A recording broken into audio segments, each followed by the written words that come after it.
Monsieur le Premier ministre. La parole est à Monsieur Jean-Christophe Lagarde. Merci, Monsieur le Président. Allez, Monsieur le Premier ministre, les 27 milliards d'impôts que vous avez décidés en 2012 ont fait s'effondrer la croissance française. C'est votre responsabilité. Vous qui aimez, Monsieur le Premier ministre, parler de trajectoire, c'est vers une trajectoire de récession et de chômage que vous emmenez la France. Sauf à reconnaître, Monsieur le Premier ministre, que votre gouvernement est inutile ou inefficace. Il n'est plus temps de vous cacher derrière vos prédécesseurs. Le budget 2013, c'est le vôtre, c'est votre politique économique et votre politique fiscale.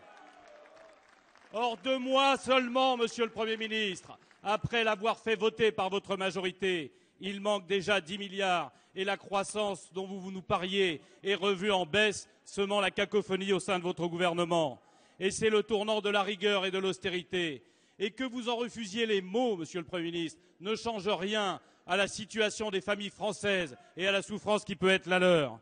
Oui, vous disiez, Monsieur le Premier ministre, que seuls les 10% les plus riches paieraient des impôts sous votre gouvernement. La réalité est tout autre. Vous allez petit à petit, et vous avez déjà commencé, piocher dans le porte-monnaie des moins pauvres des Français.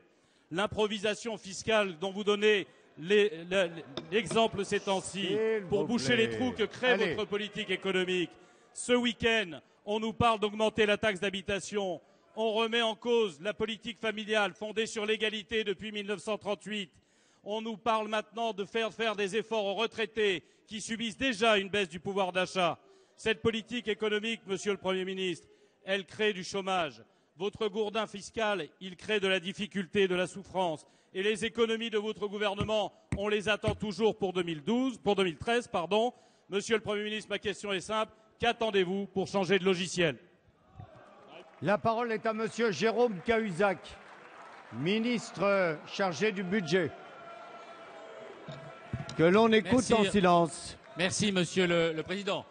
Monsieur le député, je ne suis pas certain que vous ayez posé une question, mais je vais m'efforcer de répondre point par point aux différents éléments que vous avez cru apporter à la représentation nationale.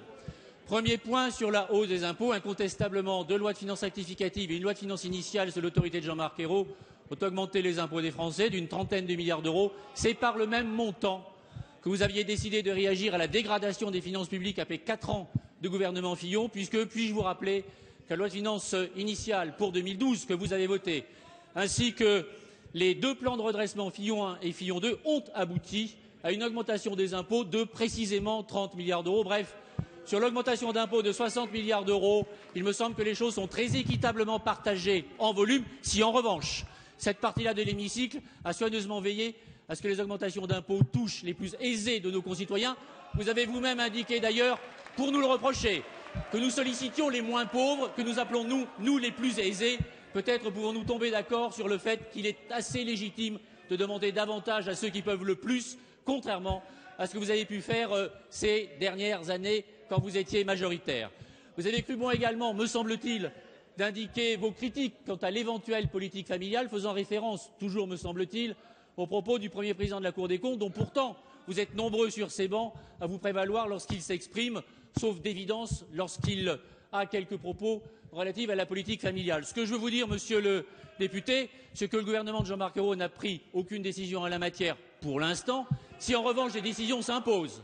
Car vous avez, quand vous êtes revenu aux affaires en 2002, hérité d'une branche famille qui était en équilibre, même excédentaire, pour nous laisser une branche famille en déficit de plus de 2,5 milliards d'euros.